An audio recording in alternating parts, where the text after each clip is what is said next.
Ladies and gentlemen, boys and girls, quitters, critters and hair splitters, welcome along to the Joe Spiver YouTube channel where we discuss books and little else. And I've got for you a stack of biographies and examples of successful life writing to share with you guys for people in April. I am just about to forget who indeed it is that's hosting this estimable booktube event, but I do indeed love biographies. I love reading about lives and about lives that have impacted my own, and my favourite writers and my favourite individuals. So I'm going to be getting involved with that, as it were. Just a little sort of brief sort of interlude or whatever. I'm going to, as ever, I like to interpolate my own life as an upstanding citizen in these videos, and so I'm going to sort of sprinkle a little bit of sensational knowledge on you guys. Now, so I was in a for my sins, heaven forfend, I was in a what can only be described as a clothes shop yesterday. I was picking something up for my dear mother. I thought it was just water off a duck's back if I were to go into the shop for the woman that begot me, for the woman that gave birth and nurtured me. I may as well go and pick up goodness knows what it was. I think it was what amounted to a shawl, essentially, from H&M for you guys in the UK and Spain. I do believe that's a prominent store. Other ridiculously extortionate and meretricious stores are, of course, available. But I was in H&M, and in order to pick something up, you have to go through the lingerie section, which is a bizarre section for a largely heterosexual human adult male to wander through. You never know quite where to look. You never know whether to look at the posters. They either think you're some lecherous pest, or you're shopping for a girlfriend, and so they're not interested in you at all. But there I was in the queue at the lingerie section, and there's a middle-aged lady behind me with her little minions all sort of dawdling about at our feet, and the young boy, who presumably was hers, had a little toy hammer, and he decided to use my calf, my own gastrocnemius, the lower part of my leg, as his sort of imaginative plank on his building site. So there he was, hammering away at my leg.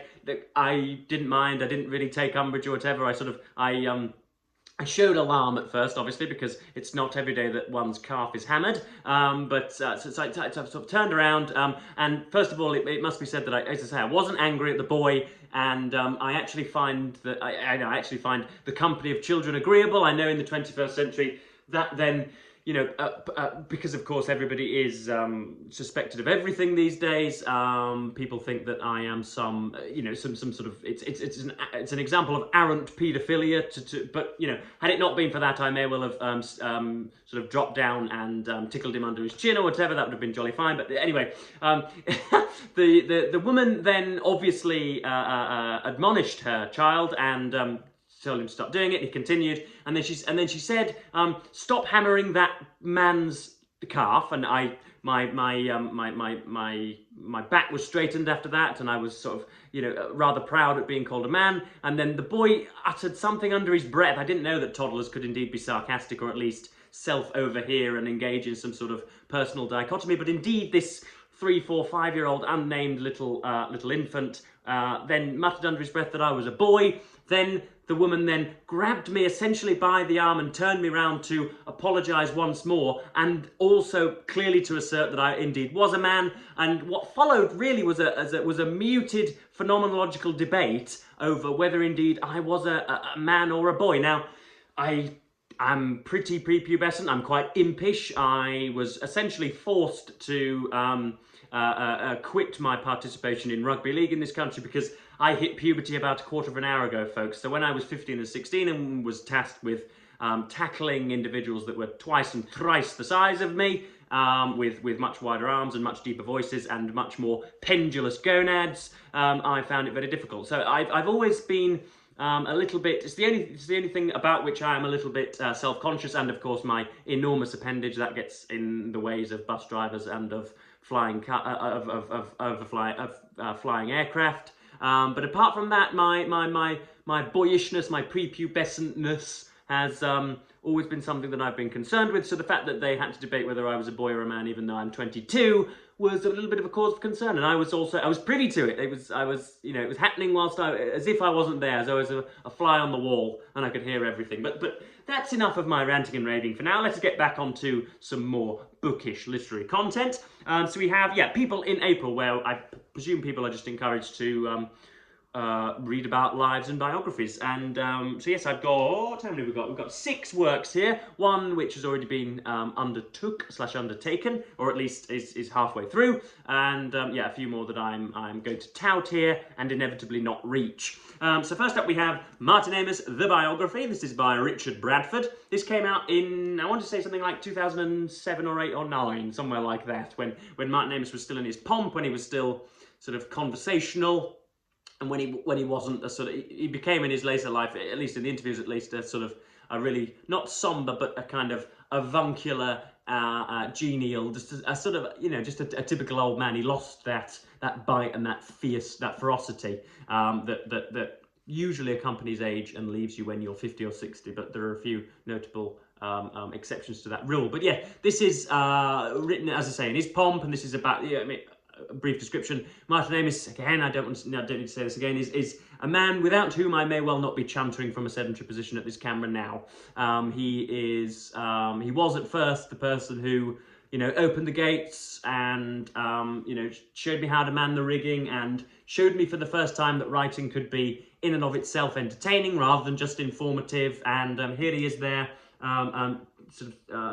taking a toke on a cigarette, the lack of which would have meant that he would still be alive. Of course, his not only his smoking, but his justification and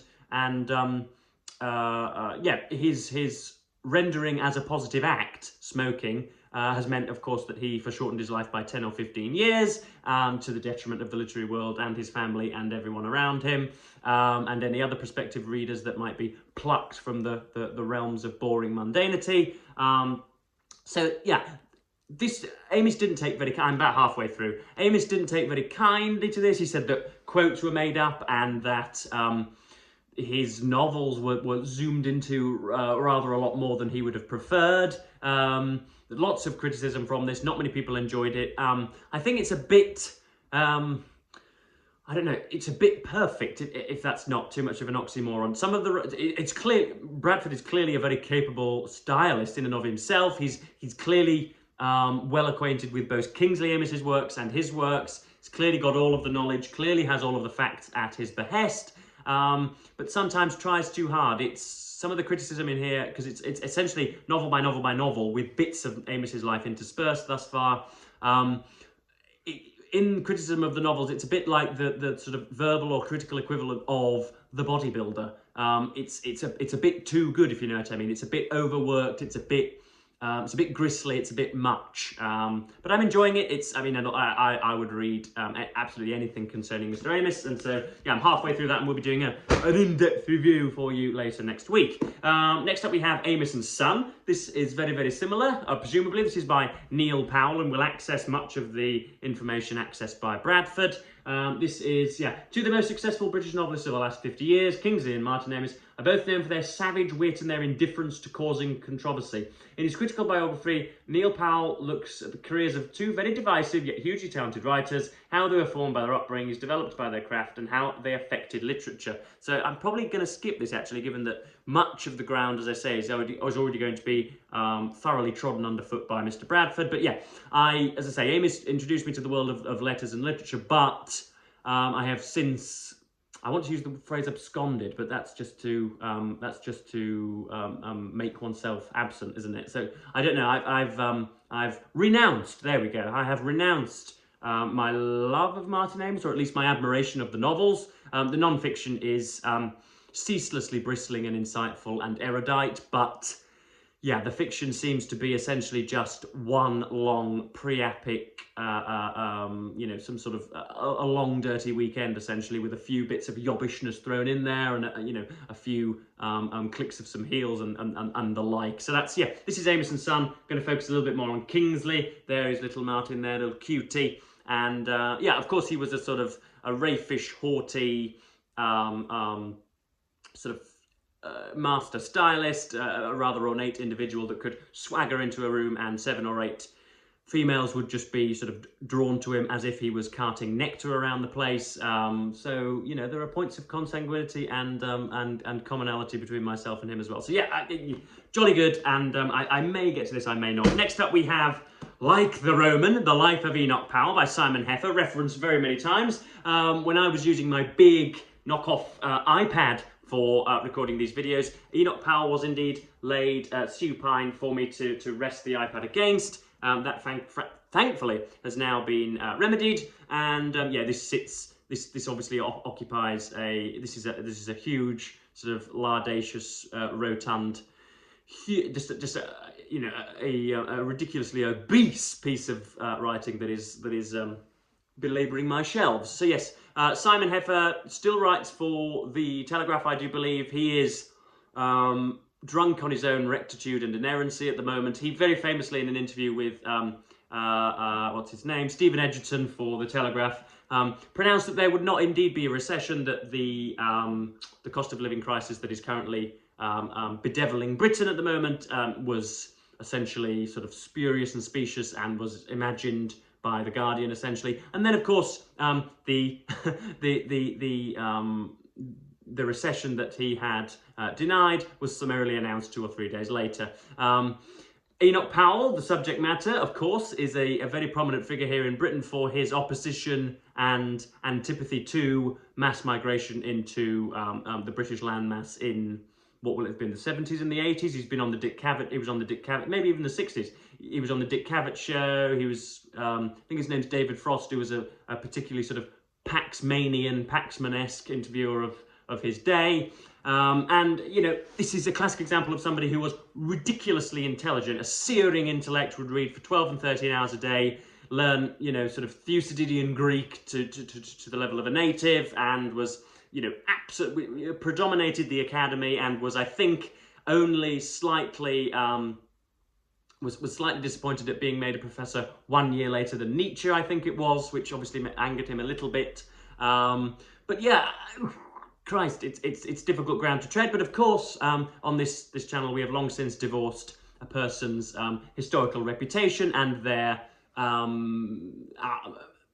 myself and their own sort of political worldviews, and the quality of a work and how well it could be done. So I imagine I'm going to enjoy the sections covering his university years, and then of course Simon Heffer is going to side with Enoch Powell in much of his proclamations, in that somebody from Bulgaria or somebody from Iraq or Syria or India or Nigeria or Jamaica or Peru or Chile are automatically inherently lesser human beings and are given to, or have a greater proclivity towards goodness knows what, misdemeanors, malnutrition, poor hygiene, all sorts of moral aberrations, which of course is nonsense. But Enoch Powell very famously refrained from or refused to actually set out the fact that there may, heaven forbid, be absolutely no difference between a black man and a white man, which of course has rightly besmirched his record. The Rivers of Blood speech is foul and completely repugnant and reprehensible,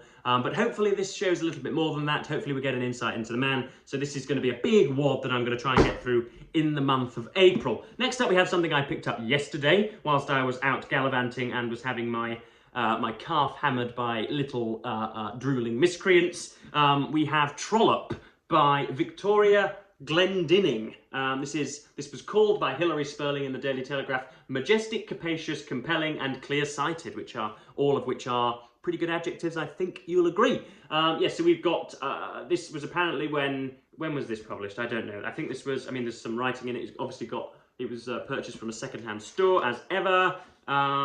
When was this published? Goodness me, I think this was, yeah, in the 90s. So it was when, I think when Trollope had, he thankfully benefited from a resurgence in the 20th century, when people had forgotten that he was a little bit of a literary metronome or an artistic metronome, and essentially likened the writing of novels to the construction of cabinets rather than this sort of dreamy, wistful muse that most charlatans in the novel writing game like to characterise it as. So yeah, Trollope got a resurgence, and this is a full-length biography. It's not very big though, is it? I've just come to that conclusion. It's a bit small.